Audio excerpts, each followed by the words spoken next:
In our last lecture, we discussed Habermas, and I think that we left out at least one thing I need to begin with before I proceed with Foucault. And that's Habermas's view of the self as a thoroughly social being.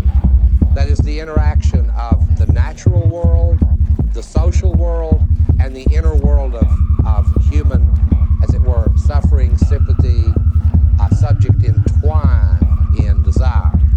Those are the three dimensions to subjectivity that Habermas discusses, and he sees each one as challenged in the late 20th century. And so I wanted to add that to maintain our subject under siege theme. Habermas's account that I've just finished is, as it were, one of the more optimistic accounts, if you will use a word that simple. It's one of the more optimistic accounts, but it still does not relieve the subject of the incredible pressure to construct meaning and conditions for communication under conditions that are very unfavorable for that to occur. And that's still a part of his account. We will now move on to a thinker who, in at least a couple of respects, is like Habermas, and that is a magnificent, it's hard to characterize him as a philosopher, and no one knows exactly where to put his books. We don't know whether he's a historian, a philosopher, a sociologist. In fact, that's almost the mark of late 20th century thinkers. It certainly is the case with Habermas that we don't know where to stack his books, and similarly with Foucault. They move across disciplines, and I think that's very important. So that is one thing they share in common. It's difficult to know the disciplines they're in. Another thing they share in common is an interest in emancipation. In other words, we're again talking about, in this case, not as in the case of Habermas, a left liberal style thinker, to use an American phrase here. We're talking about a very radical thinker whose politics, like the politics of Noam Chomsky, who the last time I checked was an American, like Noam Chomsky's politics. This is a person who is what I would call a principled anarchist. Now he has a difference though. He does not, in a way, have his politics intervene in his writing nearly as much. In his writings, what he tries to do is to develop a fundamental critique of what I might call our dominant ideologies, which are sort of centrist.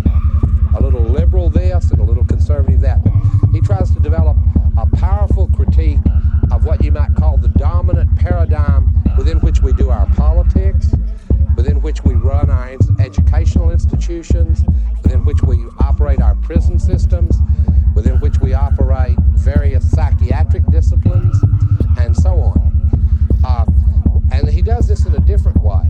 Unlike Habermas, whose account is very abstract, if you notice, Foucault enters his topics through the avenue of what might be called histories, but they cannot be understood as history in the traditional use of that word. And so I'll start by giving a brief account of some of the jarring things about Foucault.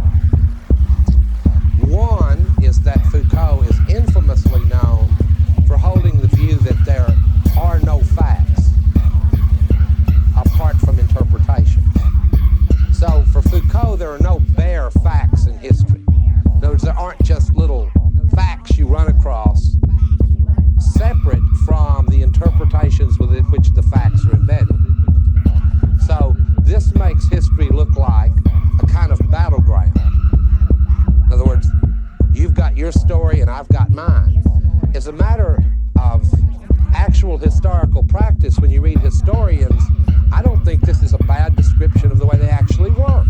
I don't know why certain neoconservatives like William Bennett find this to be relativism, when I see it as just a good description of the way historians actually practice their craft. And it's not a simple-minded thing like everyone has an axe to grind. It's not like you don't get surprised, even based on your own interpretation. And it's also not the case that as you work through your interpretation, you do not change it radically and change your mind and your prejudices. In fact, when you do that, that's when you are doing your best work.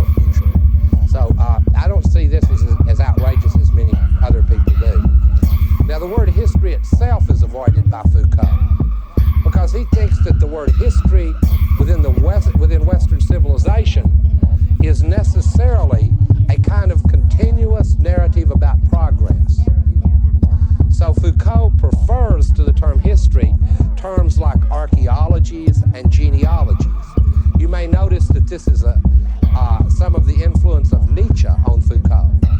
Nietzsche wrote a wonderful history of moral life as it had arisen in the West, but he didn't call it a history, he called it a genealogy. So what is the difference between genealogies and histories? And at least these following conditions are ones I've been able to pick out in Foucault's work. One of the methods that's different in a genealogy and a history is what might be called the reversal of perspective. Now this is one he takes from some of the better historical work in the tradition of Marxism. And that's where, and I mean Marx is famous for this, but so are some people that you should know about, like E.P. Thompson, who wrote The Making of the English Working Class, and C.L.R. James, a wonderful Caribbean intellectual who wrote The Black Jacobins. This is reversal of perspective, is where you don't write history from the standpoint of Henry Kissinger, but from the standpoint of the masses of humans that do the masses of things that they do in order to produce large and significant movements that change formations, social formations. And this is really to take sort of a reversal of perspective. You take what, in a way, is left out of the official histories and use that as your clue to write a history of suspicion that something's been left out. A history like that of the American Revolution would be fascinating, and I know at least one person, Larry Goodwin at Duke, who's working on such a project. Well, anyway, reversal seems to be a method of genealogy. Another is one connected to it, and that's marginality. You don't just pay attention to what the leaders said, or the men said, or whoever the dominant group is. You look for the marginal discourses that do two things. They both make clear that there was a marginal discourse, and they also show more clearly what the assumptions of the dominant history or discourse was. So marginality is another feature of what might be called a genealogy or archaeological method. And the third one seems to me just a very practical principle. It's a principle of discontinuity. And that means write your history without the assumption that history is continuous, without the assumption that it will end up being a rational story, without the assumption that it has a beginning, a middle, and an end, but rather accept history in what is called its materiality. In other words, along with all of its contingencies, its moments of luck, the strange and bizarre things that happen. I mean, even Marx does this when he writes the history of the rise of capitalism. It just turns out to be fortuitous that gold is found in the New World, which then can be sent back to Europe to build merchant capital. Well, if over here they had found cow chips only or buffalo chips, then that contingency would have affected history. And that seems to me to just be not something that could have been predicted by a rational narrative. They happened to find gold. So don't assume that there will be, as it were, a telos. And this is deeply embedded. Telos means gold, or purpose. And this is deeply embedded in the way that Westerners think, because I think in a way because of narratives like the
through mechanisms of power.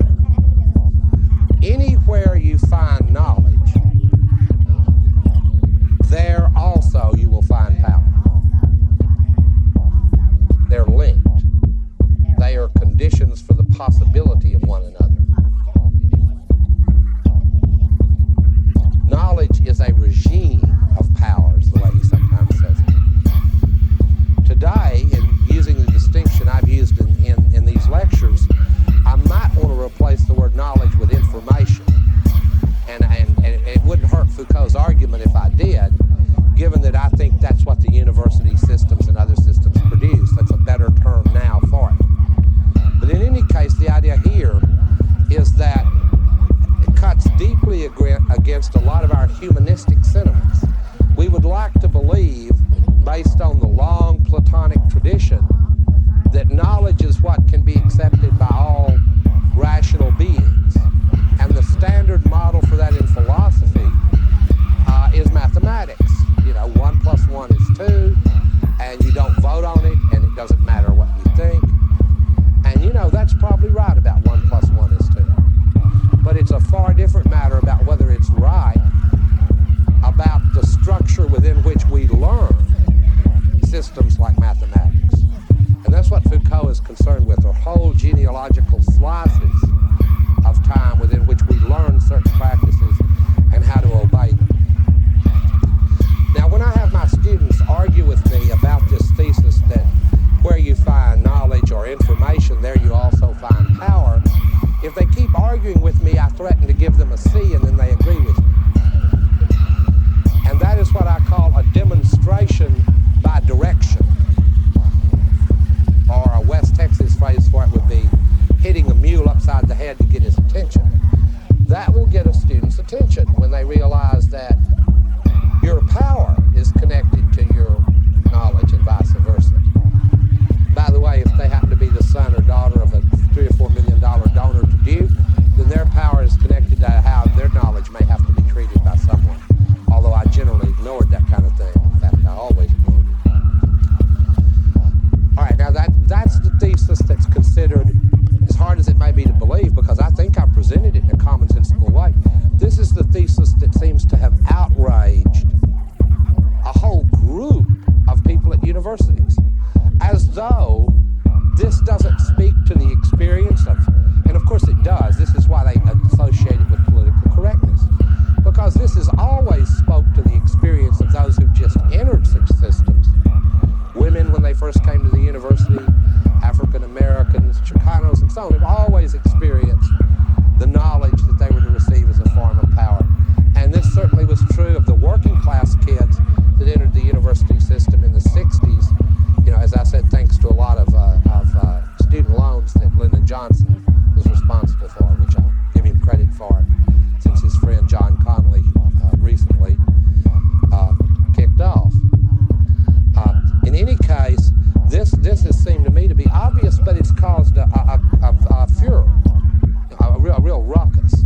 It's as though someone has sort of given away the secret.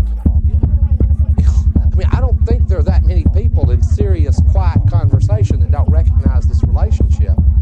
But it's not one that we like to talk about publicly. And that's that even a graduate student we have in physics that we take a particular dislike to, and who comes up with equations and views about Newtonian dynamics that are, say, at odds with various more contemporary views relating to chaos theory, we can call him old-fashioned and kick him out. Or if the reverse is the case, we can say he's a kook and his work is too flighty and too bizarre and kick him out. I mean, clearly there's a relation, it seems to me, between knowledge and power.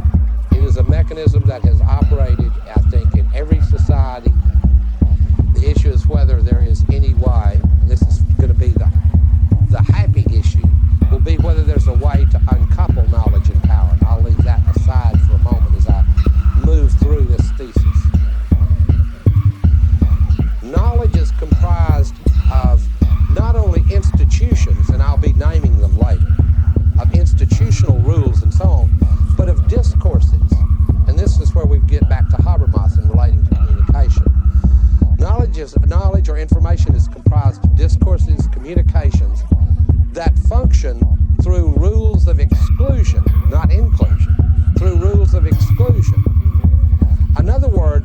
institutional communications function through rules that determine who may speak, about what they may speak, for how long they may speak, in what setting they may speak, and so on. And again, this is not an invidious thing. All societies have had this. You may notice, if you watch the Congress, that there are rules for how long people may speak. There are rules for who may speak. If you're a freshman member, it's not advisable to try to hog a lot of the clock. This is not an advisable thing to do. And I don't want to make it appear as invidious in every case. But also we need to see these rules of exclusion as leaving out of what some sort of liberal theorists like Richard Rorty call, and I mean, I can't believe that they ever called it this. Richard Rorty once described philosophy as the conversation of mankind, borrowing a phrase from Michael Oakeshott. Well, that's very nice, except certain people didn't get to talk in the history of Western civilization. They were excluded from the conversation. The deviant were excluded. And I'm naming some now that have been studied by Foucault. Deviants, criminals, the mad, and of course the more normal exclusions. Up until very recently, women, the young, the old, the infirm, so on, excluded in a certain way from this conversation. And I'm not afraid to say, along with Marx, that we really don't notice many working class or lower class people in the early great literature of the West. In all the works of Homer, only one common foot soldier appears, and he has one line. Basically, he says to Nestor, the wise old general, the plan, basically sucks, and then he walks out of the book, and that's it. Of course, it does, and so it's kind of a little joke. I think Homer was aware that certain people weren't getting to talk. So when we talk about Athenian democracy, we need to remember that just like early American democracy, it excluded a lot of people. In fact, according to Foucault, the exclusions were a condition for the possibility of that being a form of knowledge and discourse. In other words, it wasn't, as it were, by accident that these groups were picked out. They were picked out because their marginal discourses would allow the main discourse to be even more in place, in control, and so on. And this seems to me, at least, to cut very strongly against Habermas's communication theory. Because if it is the case that wherever we find information, communication, and so on, we have power that controls the ways in which it flows, who may talk when and how long, if there's no way to uncouple that, then Habermas's argument will fail. Foucault does not say it will fail. In fact, Foucault himself, because he holds a radical anarchist position, is caught in what I would call the critic's paradox. The more powerfully the critic paints the ills of the society and the fragility of the self and the struggle it undergoes to be a human, the more powerful our account is, the more hopeless the people feel who could do anything about it. On the other hand, if we don't paint the account in such a powerful way, then people tend to underestimate what they're up against. So you've got a critic's dilemma. Foucault clearly has picked the path where he doesn't care if you feel powerless or not. That's your problem. You've got to do something about it. So he draws out all the mechanisms of control to the maximum so that you understand them. Okay, he wrote a series of books. I'm going to use one as an example of his thesis that knowledge and power are intertwined and the effects it has. And I will pick one of his most famous, but let me quickly give you a set of the books that he worked on. He wrote a book called Madness and Civilization, in which he pointed out the long history of how the discourse of reason had excluded from it the mad. Now, this history changes, as you know. In the medieval period, the mad are considered the way they are. How do the mad appear in Shakespeare's plays? The fools, the mad. Well, they appear as the people who bring the most important wisdom into the plays. They have the mad in Greek society were considered as touched by the gods, and their words were looked at almost as the words of oracles. But with the increasing, as it were, with the increasing rationalization, a word I've used a lot, and a word I used yesterday, rationalization of the world, the mad began to be shut away in asylums. At first, this was a brutal process, and later it became humanized. This is a word that Foucault does not like. In fact, he doesn't like humanism or the talk about humans.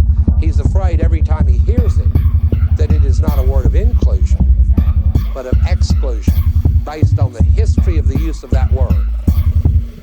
I think African Americans can particularly relate to that, since only within the lifetime of a couple of generations have they become more than 3/5 human. They can understand what it means for it to be a term of exclusion. In any case, the great reformers of madness, the ones who wanted, as it were, to cure them, created what Foucault calls a whole new disciplinary matrix around madness.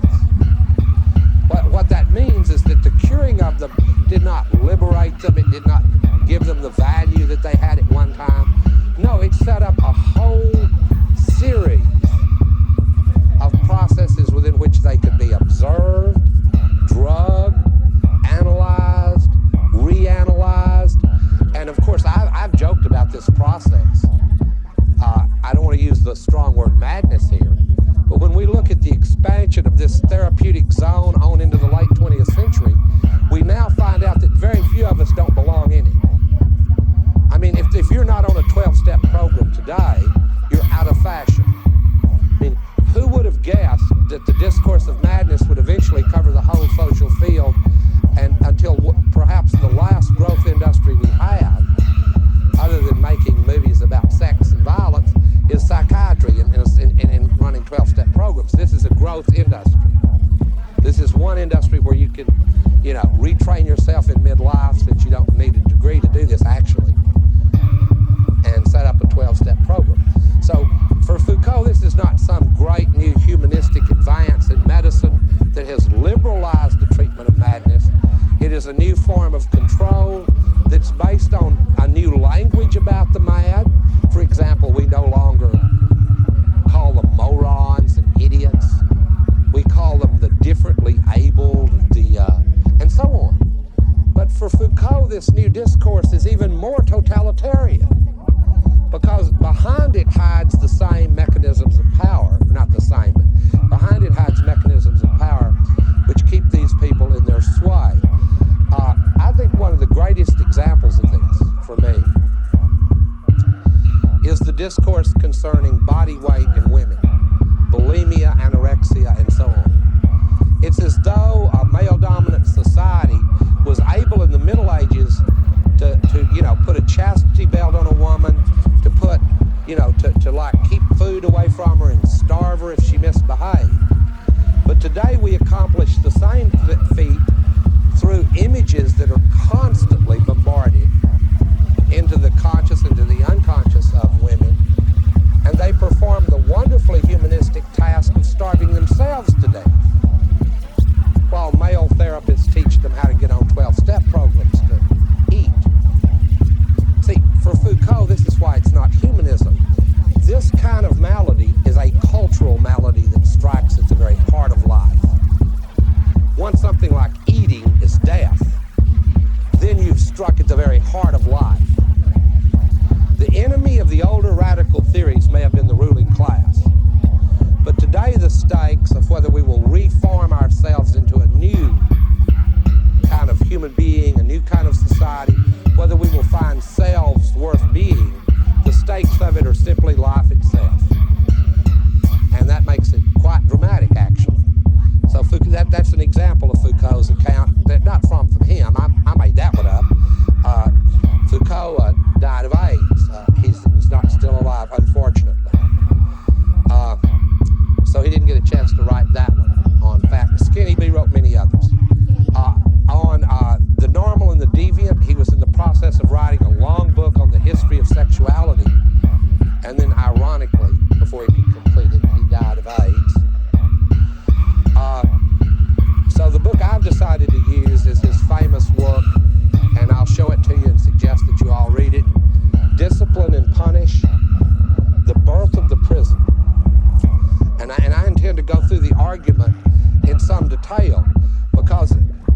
be very much against the spirit of Foucault to give you all the abstractions about his position, but not give you the really important points where he works out in detail how these interlocking systems of knowledge and power actually function in his genealogies.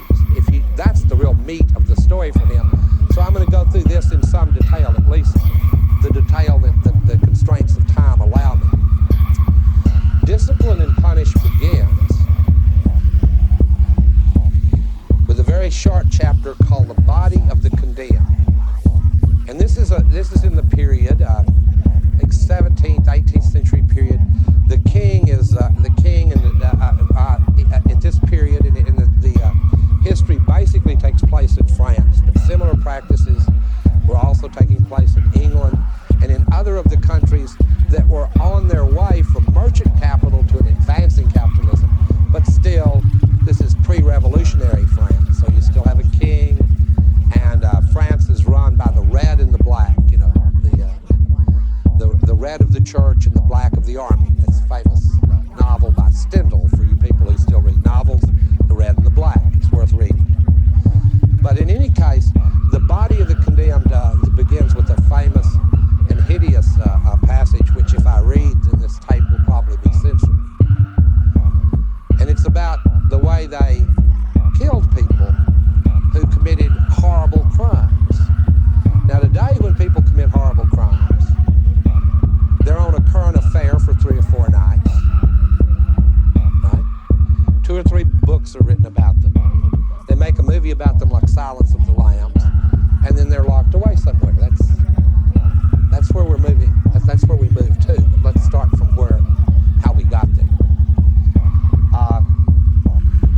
The prisoner that he begins by discussing is drawn and quartered and torn apart by horses. I'll make this brief.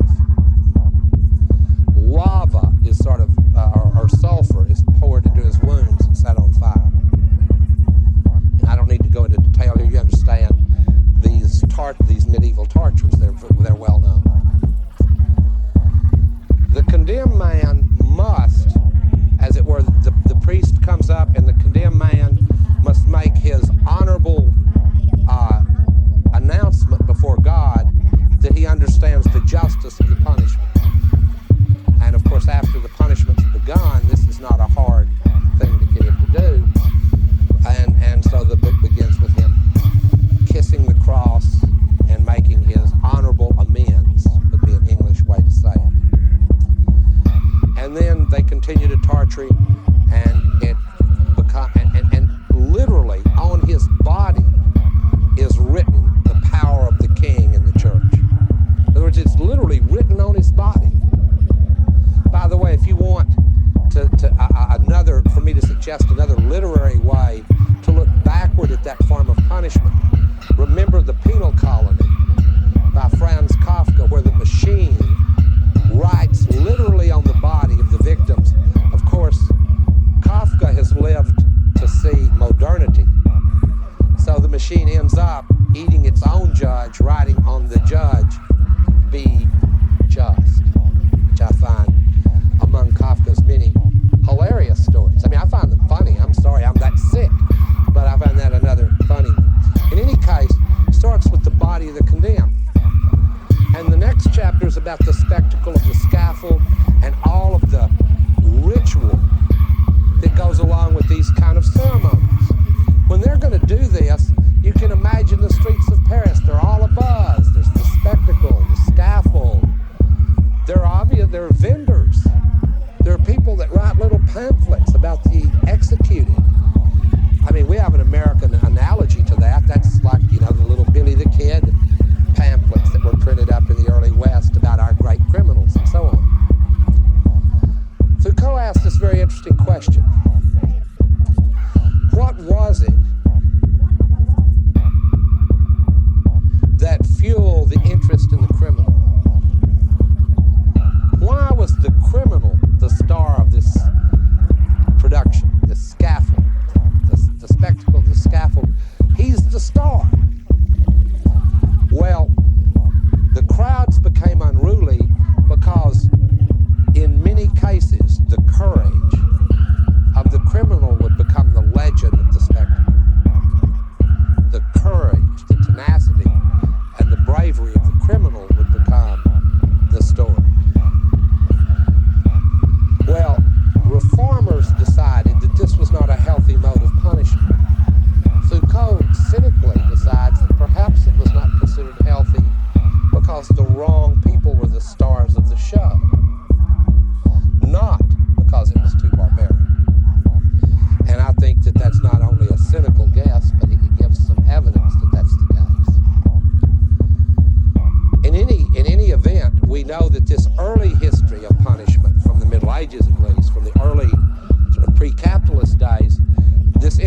criminals has continued on into the present. I mean, they still haven't found a way to discipline and punish, and have totally drained us of our interest in criminals. As you know from watching any television, even if you hate it, you've got to know this. I mean, I think that Time Life now is going to put out a series of books, I'm not denouncing them for it, on criminals. But this is nothing new, right? These are things that excite us as the normal, because they break up the regime of normalcy and show it in a way for what it is. In other words, just as when the king wrote his punishment on the body of the condemned, the mute body of the prisoner, even if he said nothing, spoke volumes about the institutional rules that would put that practice in place. It would put that practice in place. Well, anyway, that practice was abandoned. It's been a while since we've drawn and quartered anyone. Although when you listen to some of the latest rhetoric about law and order, I don't know how much longer it will be before we'll be drawing and quartering people again. But anyway, that practice for at least the present has been abandoned.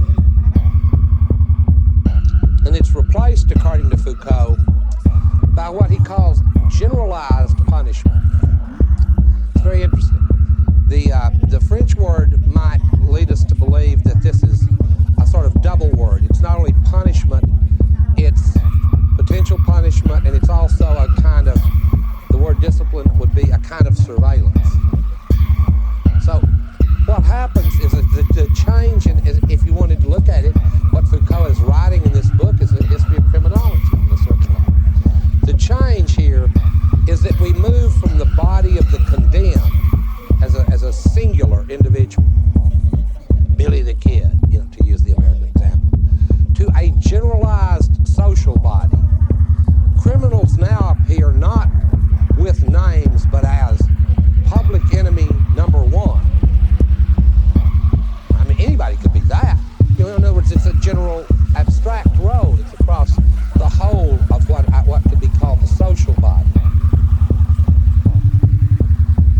And in fact, we now see punishment, and of course, I want to make this just as cynical as it is. It's the great reformers that are responsible for this. This is the work of the liberals. I mean, the conservatives wanted to continue to draw and quarter people, but no, let's reform. The great utilitarians like Bentham, which I'll mention, whom I shall mention again later, were among the reformers that led the way in some of these areas. When punishment becomes generalized across the social body, across the whole of society, what happens is that punishment becomes something like public works. This is, you do a small crime and you go out and you do works for the public. But like sweeping up can't be as heroic as having the king's name written on your body. In fact, it's rather degrading. It's not supposed to be something about which one can write a dime novel.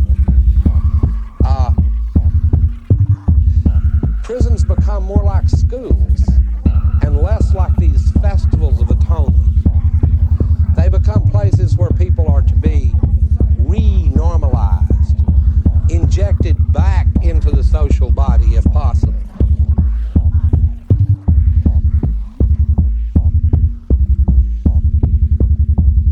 What the reformers have done, according to Foucault, however, is not to abolish power in favor of more humanistic treatment. What they have done is to institute a microphysics of power that has control over what Foucault calls docile bodies. Power has lost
if not, there's a great novel by the same name before the movie. That's One Flew Over the Cuckoo's Nest, written by Ken Kesey. The movie stars Jack Nicholson. There is a great reformer in the movie. She's a wonderful woman, and she's there to help the patients. It's Nurse Ratched. Nurse Ratched just demands docile bodies. Randall Patrick McMurphy's doom is that he cannot become a docile body. He's an anarchist. He's doomed. He's excluded. He's excluded, but not really. Actually, he's helped. I mean, he's, the lobotomy calms him down. It makes him normal, docile, like most of us. Of course, if you've seen the film or read the book, you may begin to understand what Foucault is driving at. If McMurphy had been born 200 years ago, he would have lived the grand destiny that maybe Billy the Kid did. Billy the Kid being probably in real life a psychotic teenager. The sad story about him is that I'm sure the Eastern writers way overdid it, but then that's part of crime, isn't it? I mean, this fascination with it has not ceased simply because power has reconfigured it. Okay, that's one example. But I don't want to leave it with that example at all. Because we get in the great reformers some clues as to what they're up to that are magnificent. And some of them relate to architecture, and that's very important if you were to understand the point Foucault is driving at, which is not simply about prisons, although his prisons and criminology are the focus of his study. He's trying to point out that we have a society that is an entire carceral body, a social prison, within which each one of us have certain safe walks and certain excluded walks. And all of them are surveilled, and our behavior is surveilled. You know this. You've walked in malls, and the dummies now, the clothing dummies, frequently have these little cameras for eyes so that they watch you while you shop. I mean, I don't want them watching me when I'm so overweight. When I'm trying on a new pair of pants, I don't want to have some anonymous person in the booth watching me try on my new pants. But surveillance isn't like that, and I have not yet achieved the status of docile body myself. But anyway, let me bring in Bentham again. Jeremy Bentham was not only one of the great utilitarians about whom you will hear in the course of the great minds, he was also an architect. And he has some drawings of a building called the Panopticism, which, as he says, could function as a prison, but also could be made to function as a university or a school or a hospital. Because it has this odd feature, sort of a circular building within which the administrators can see down through every cell, but all the people in the various cells of the institution can see is at most the person across from them, and usually not that. It is not the building itself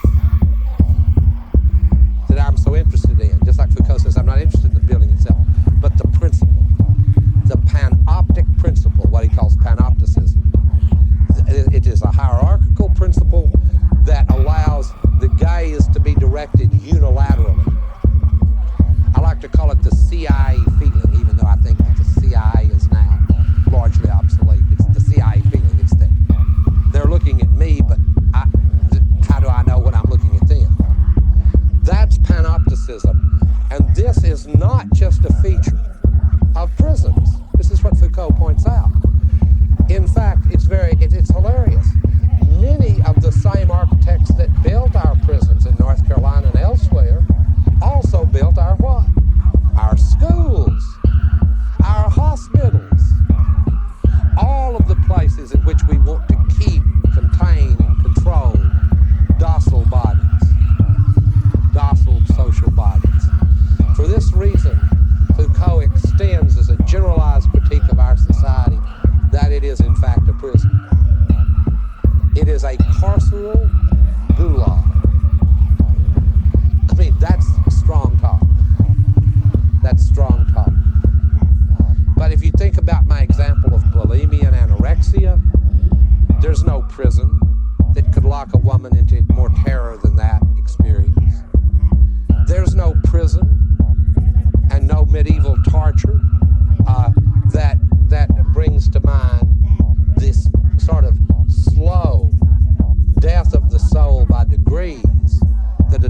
body suffers as it walks through all these routine and laid out paths of life, being constantly observed. And the current fascination with criminals, I view in the context of Foucault's work, it's not that current. I mean, in the 30s they loved gangster movies too. But this fascination with criminals is the compensation the media culture pays to us because of our secret attraction to crime, not because of our fear of it.